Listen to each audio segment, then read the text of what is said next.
읽어보신 분이 계시겠지만 노라고 말할 줄 아는 그리스도인을 저술한 헨리 클라우드가 크리스천을 위한 마음 코칭이라는 책도 썼습니다. 이 책은 재미있는 이야기로 시작하는데요. 아주 먼 옛날 은하계 어딘가에 문명이 고도로 발달한 나라가 있었습니다. 대단한 기술력으로 문제들을 해결하고 최고의 여유를 누리면서 살았습니다. 그런데 하루하루가 너무 지루한 겁니다. 위원회가 모였습니다. 새로운 스포츠를 만들든지 아니면 놀이동산을 하나 더 개발하는 것은 어떨까요? 그때 위원 중 한 사람인 비지가 제안을 합니다. 신을 만들어내면 어떻겠습니까?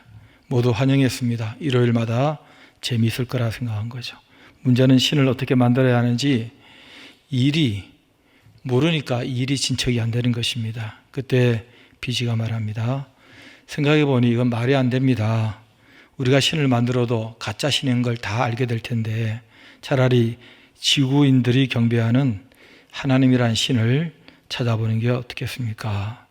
그래서 비지가 지구로 파견됐습니다. 수많은 교회와 종교단체들을 다니면서 관찰하고 엄청난 양의 정보를 정리해서 보고서를 작성했습니다. 다시 돌아온 비지가 위원회에 보고합니다. 제가 지구에서 신을 하나도 아니고 둘을 찾았습니다.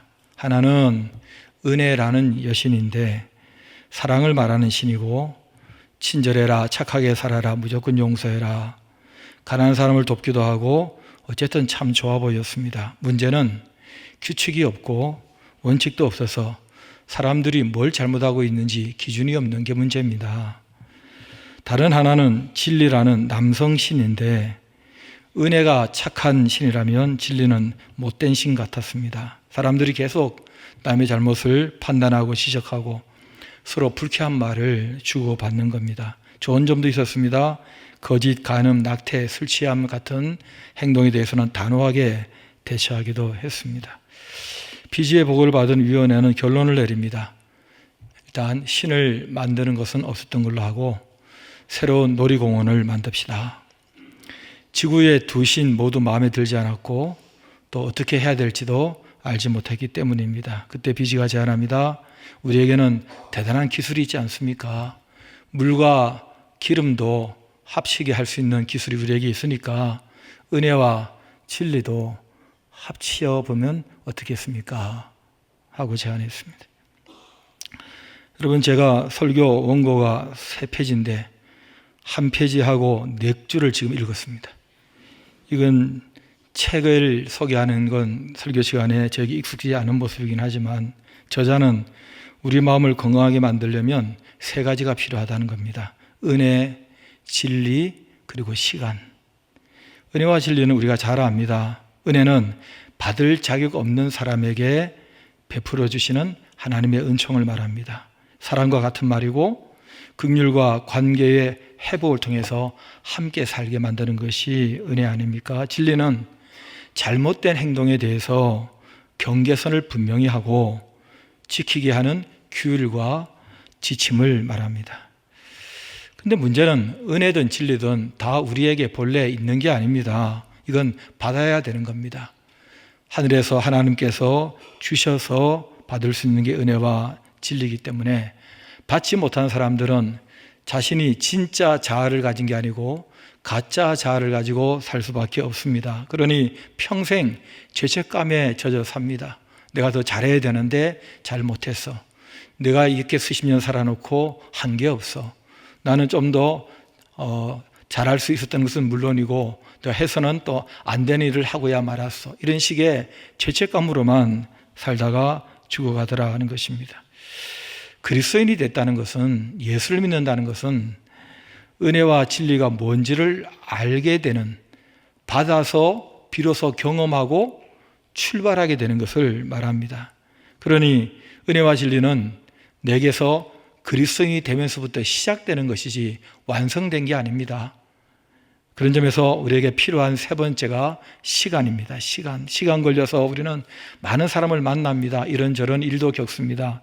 그러면서 내 마음이 은혜와 진리로 정착되기 시작하는 것입니다. 이것을 누구보다도 경험하고 잘 알았던 사도 바울은 이런 말을 한 적이 있습니다. 살든지 죽든지 내 몸에서 그리스도가 존귀되기를 원한다. 어떻게 내 몸에서 그리스도가 존귀될 수 있느냐? 이것을 나에게 가능케 하는 두 글자, 한 단어가 바로 복음입니다. 그런데 복음이 우리에게 온 뒤로는 복음에 합당한 생활을 하라.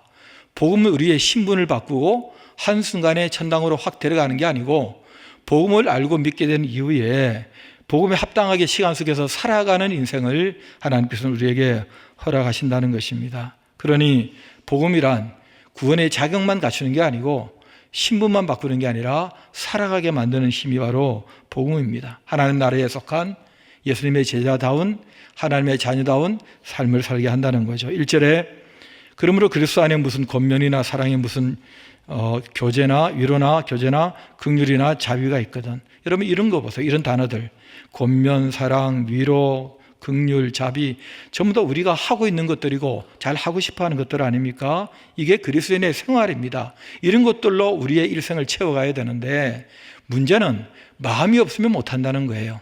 할 수 있는 마음이 우리에게 있어야 언어로도 행동으로 나타날 수 있습니다. 그래서 본문에는 마음을 계속 강조를 합니다. 2절에 한 마음, 3절에 겸손한 마음, 5절에 그리스도 예수의 마음. 이게 전부 다 같은 얘기예요.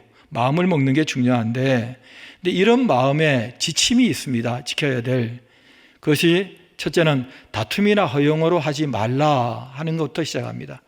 여러분 우리는 많이 다툽니다. 부부도 다투고 친구들 다투고 부모 자식 간에 다투고 형제들도 다투고 교인들끼리도 다투고 직장에서도 다투고 마음이 안 맞고 온도차는 있지만은 서로 다투는 이유는 상대방이 나를 인정하지 않고 내 말대로 해주지 않는다는 것입니다. 내 주장을 받아들이지 않는다는 거예요. 허용도 얼마나 부리는지 모릅니다. 세 사람만 모이면 자기가 대장하고 싶고 쉽게 자기 주장을 관철시키고 싶고 얕보이고 싶지 않고 상대방을 제압하고 싶고 내 말이 먹혔으면 좋겠고 나를 무시당하지 않았으면 좋겠고 그러니 과장하고 더 이런 식의 다툼과 허용이 우리에게는 너무나 익숙한데 이거 하지 않는 게 한마음, 겸손한 마음, 그리스도 예수의 마음이다. 두 번째 지침은 더 어렵습니다. 자기보다 남을 낮게 여기라고 그래요. 여러분 어떻게 이게 가능합니까? 모든 사람들이 내가 더 낫다고 생각합니다. 상대방도 내가 더 낫다고 그래요. 그런데 어떻게 내가 저 사람보다 나은 게 없어. 저 사람이 나보다 더 나아. 그렇게 생각을 해요. 내가 나이도 더 많고 공부도 많이 했고 돈도 많이 벌고 거울 쳐다봐도 내가 훨씬 잘생긴 것 같고 모든 게 내가 낫다고 인정하는데 어떻게 나보다 저 사람을 더 낫게 여길 수 있느냐. 이건 정말 우리가 하기 어려운 일입니다. 여러분 더 어려운 것은 세 번째 지침인데 자기 일을 잘하면서 남의 일도 돌봐주라고 합니다. 자기 일도 잘 못하는 사람들이 어떻게 남의 일까지 돌봐줍니까? 어떤 사람은 자기 일을 못하면서 남의 일만 돌봐주는 사람이 있습니다. 이거 정말 이상한 사람입니다. 자기 집안 안 챙기고 남의 집안만 챙기는 사람이 있습니다. 집안일도 안 하고 교회 일만 하는 사람이 있습니다. 이 이상한 사람들이에요. 그러나 이 지침은 뭐냐면 자기 일을 잘하고 더 나아가서 남의 일도 잘 돌봐주라 하는 것입니다. 내 일만 잘하면 되지 남의 일은 자기 일은 자기가 하면 되는 것이지 이렇게 말하지 말고 이 한마음 겸손한 마음 그리스도 예수의 마음을 설명할 때에 바로 이것 다툼이나 허용을 하지 않는 것 자기보다 남을 낮게 여기는 것 자기를 하면서 남의 일도 잘 돌봐주는 것 이게 가능한 게 아니지 않습니까? 그래서 그리스도 예수의 마음을 가지라 하는 것은 줄 테니까 받으라는 것입니다. 이건 만들어낼 수 있는 게 아니라는 것입니다. 은혜를 받듯이 이것도 그리스도 예수께서 줘야 받는 것입니다. 여러분 내 마음을 상대방에게 줘야 그 사람이 그 마음을 받는 것이지 내가 마음도 안 주는데 어떻게 그 사람이 내 마음을 받겠습니까? 그 사람이 나에게 자기 마음 안 주는데 어떻게 내가 그 사람 마음을 받겠냐고요. 사정한다고 받겠습니까? 우리 인간관계가 남의 마음 함부로 뺏어올 수 있습니까? 다 뺏어가도 마음만은 못 뺏어가는 것입니다. 못 찾아오는 것입니다. 그러니 그리스도 예수의 마음은 예수님이 가지신 마음이기 때문에 예수님이 주지 않으면 우리가 가질 수 있는 마음이 아닙니다. 이 지침은 우리에게 가능한 게 아닙니다. 여러분 우리는 한 주간 내내 또 다툴 것이고 허용을 부릴 것이고 내가 훨씬 더 낫다고 주장할 것이고 내 일도 못하면서 남의 일은 더더욱 챙길 여유가 없이 또 일주간을 보낼 것입니다. 어떻게 이게 가능합니까? 도대체 그리스도 예수의 마음이 어떤 마음입니까? 하나님의 본체십니다. 이 예수님은 하나님과 동등한 분이세요. 그런데 이 자리를 포기하십니다. 세상에서 가장 어려운 게 자기 권리를 포기하는 것입니다. 내가 당연히 누려야 될 내 권리를 포기한다는 것은 얼마나 어렵습니까? 없는 권리도 만들어서 권리 챙겨 먹으려 하는 게 우리 인간 세계 아닙니까? 자기를 비워 종의 형체로 사람들과 같이 되십니다. 여러분, 창조주가 피조물의 자리로 내려오겠다는 것입니다. 창조주는 피조물의 생사 열탈권을 쥐고 있습니다. 그런데 본인이 피조물로 내려와서 사람같이 되어서 생사 열탈권을 마음대로 할 수 없는 존재로 그렇게 자신을 낮추겠다는 것입니다. 그리고 사람으로 자기를 낮추시고 죽기까지 복종하셨다. 여러분, 죽기까지 복종할 수 있는 존재는 종이 주인에게 하는 것밖에 없습니다. 내가 종 되겠다는 것입니다. 내가 주인 노릇하지 않겠다는 것입니다. 이게 예수님의 마음이었습니다. 예수님의 이런 마음을 그는 평생을 통해서 훈련했고, 마침내 이거 어느 정도 가졌다고 준비됐을 때에 때가 참에 그는 공생애를 출발합니다. 여러분, 이게 중요한 사역에 준비되는 마음입니다. 아무런 인격적인 훈련도 되어 있지 않으면서, 아무런 이런 준비도 되어 있지 않은 사람이 권리만 가지고, 경력만 가지고, 나이만 가지고 사람들에게 밑보이고 싶지 않지 않아서 소리나 치고, 교회에서 소리나 내려고 그러고, 자식들에게 우격다짐이나 하고 주장하려고 그러고, 내 말 듣지 않는다고 인상이나 쓰고, 사회에 나가서 목소리나 높이고 세력을 모아서 힘이나 쓰려고 그러고, 그러니까 세상이 이 모양이 되는 것이고 나도 너도 다 불행해지는 것입니다.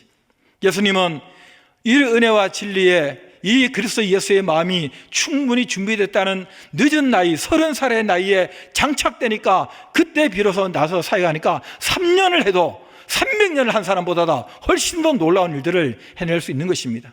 사람의 마음이 이만큼 중요하다는 것입니다. 그랬더니 이 결과와 보상이 뭡니까? 모든 이름 위에 뛰어난 이름을 주시고 하늘과 땅 아래에 있는 모든 것들로 그 앞에 무릎을 꿇고 주님이십니다, 우리는 당신의 종입니다라는 고백을 받도록 해주셨다는 것입니다. 사도 요한은 요한복음 1장 14절에 증언합니다. 말씀이 육신이 되어 우리 가운데 거하심에 우리가 그 영광을 보니 아버지의 독생자의 영광이요 은혜와 진리가 충만하더라. 사람이 되신 예수님의 그 마음을 보니까 중심에 은혜와 진리가 가득 차 있는 것입니다. 그리고 그 마음은 시간 속에서 이 사람 만나고 저 일을 하면서 점점 더 분명해지면서, 그리고 사람들에게 이것이 강물같이 흘러가기 시작하더라는 것입니다. 율법은 모세로 말미암아 온 것이지만 은혜와 진리는 예수 그리스도로 말미암아 우리에게 온 것이다.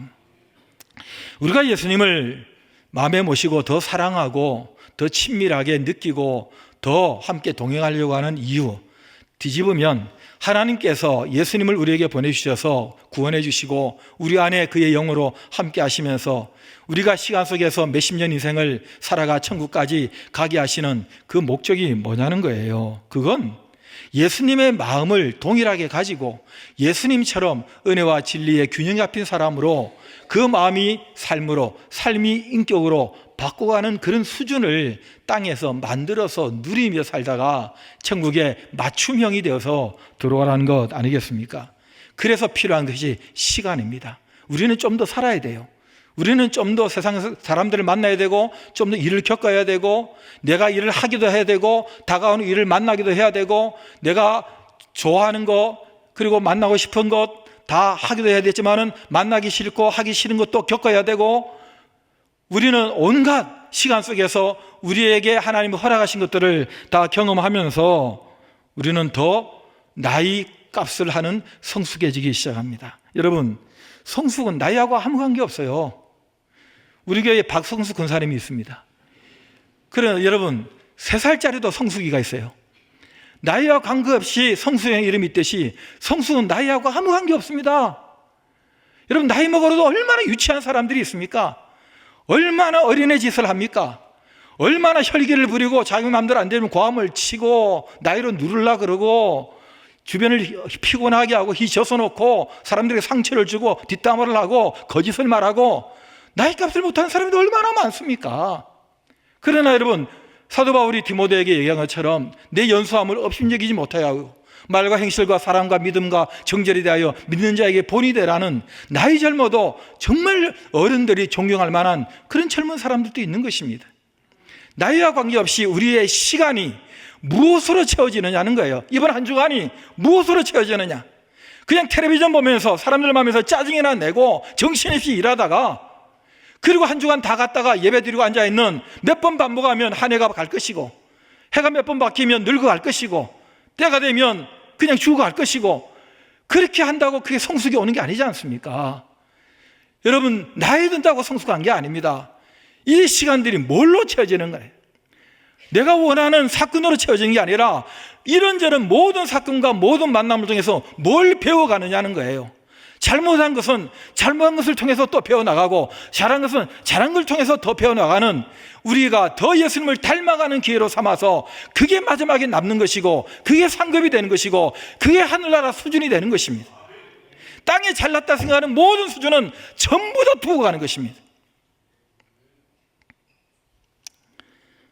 여러분, 이 성숙함이란, 특히 마음의 이 성숙함이란 벽을 잘 다루는 것입니다. 우리는 많은 상처를 받고 기분 나쁘고 또 내가 피해의식을 가졌던 일에 대해서는 마음의 벽을 세웁니다. 빗장을 지릅니다. 나는 저런 사람 만나지 않을 거야. 난 다시 교회에 봉사하지 않을 거야. 난 다시 이럴 거야, 저럴 거야, 이러지 않을 거야, 저러지 않을 거야 하고 스스로 벽을 만들고 사람을 피하는 일들이, 이것이 우리의 정신병으로도 나타나곤 하지만은, 그러나 성숙해지고 주님의 은혜와 진리가 균형 있게 나에게 시간 걸려서 계속 다져지다 보면 이 벽을 넘어서 한 발자국 더 다가가게 됩니다.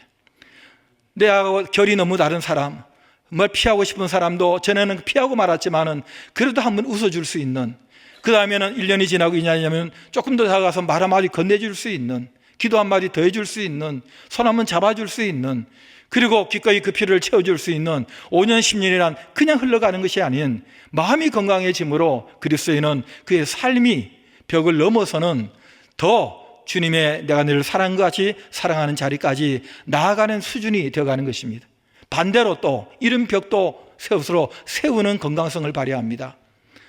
사람에게 휘둘리는 사람이 있습니다. 거절을 못합니다. 노할 줄을 모릅니다. 모든 사람이 원하면 끌려다니는 사람이 있습니다. 이게 사랑이라고 생각합니다. 우리 주님은 모든 사람에게 끌려다니신 적이 없습니다.